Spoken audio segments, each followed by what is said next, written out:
Hear that, because there's a bunch of devil worshipers in Hollywood. Hollywood, and there's a lot of black folks too, and they be throwing up them signs. You see them, this, that, all of them. Watch the rappers, watch them folks. It's scary. It's very scary. That devil is real. Well, what is this? Oh, the devil in this mess, yeah. Because I closed this up. I thought this was rock on. Be careful. No, the goat, be careful. They'll get you. Be careful. Let me keep my hands down. I was doing like this, like rock on. It's like, no. No. Look, man, at that point in your life, it's something so real in contrast to what Hollywood is, a very powerful illusion. I gotta go back to America. I gotta go get ready for the bomb.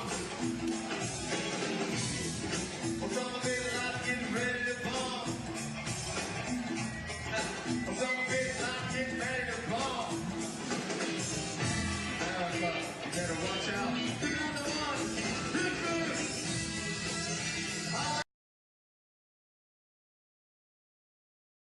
Happen. I can sing notes and sing strong and do all these things that when I'm just by myself I can't do.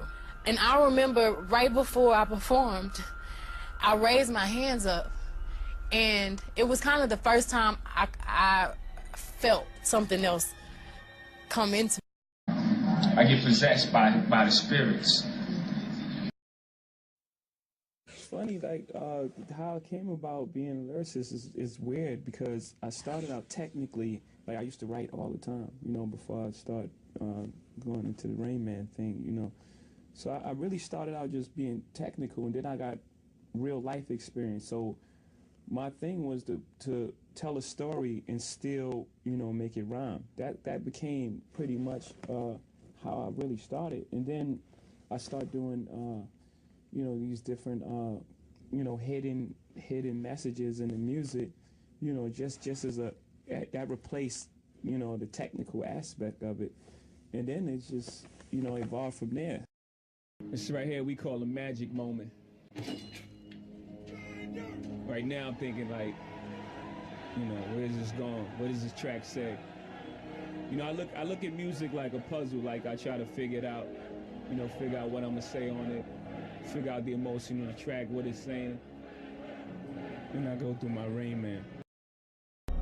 I don't want to blame him. I ask him to leave, but he can't. He's here for a reason. People have brought him out.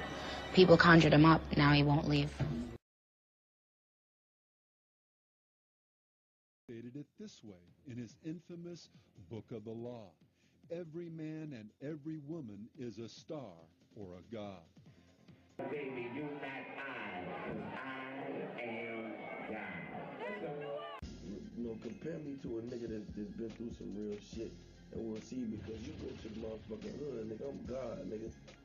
Yo, you know, he's got a God complex, because he said if they wrote the Bible again, he would be in it. Duh, yeah, I would be in it. I feel like I'm one of the more important people, you know, in pop culture right now. One of the only people with an opinion. The Bible had, you know, 20, 30, 40, 50 characters in it. You don't think I would be one of the characters of today's modern Bible? And people have their own forms of Bibles now. You know, it's a new day and age. People have their own thinking. People have their own things that they're into. People have their own religion. Hip-hop is a religion to a certain extent, and the rappers are the preachers. And the music is the scriptures. You know, it's just like church, because you go to a concert, you raise your hands in the air, you get dressed up, you sing songs, and you definitely pay some money.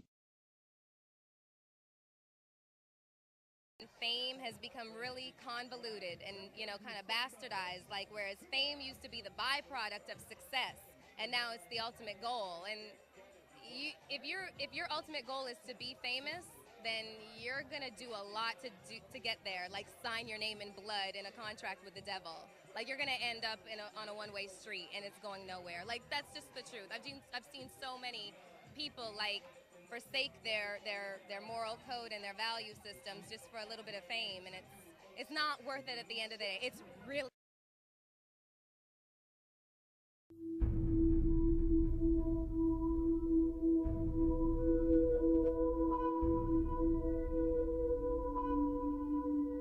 I have premonitions. Dreams. I think it's the energy in the air. There were times I just thought I was gonna die.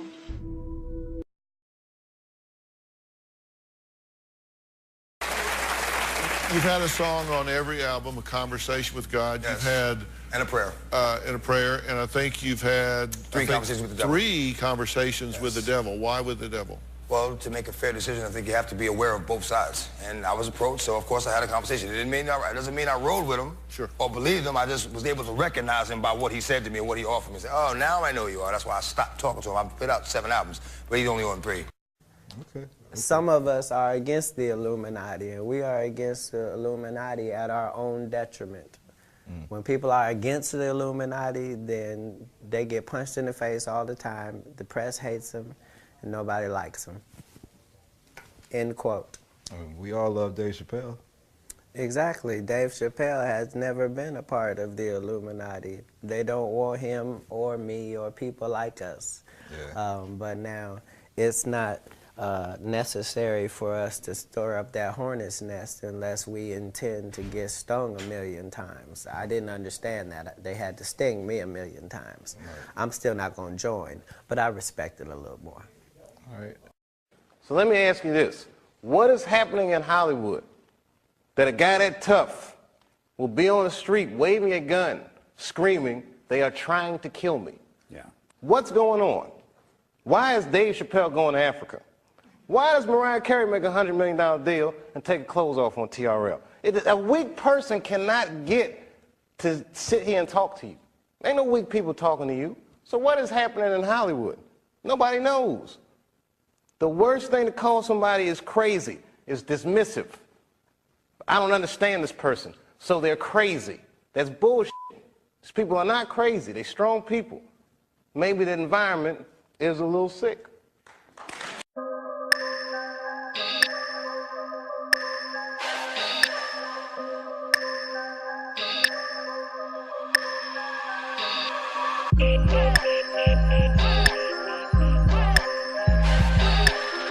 Yeah.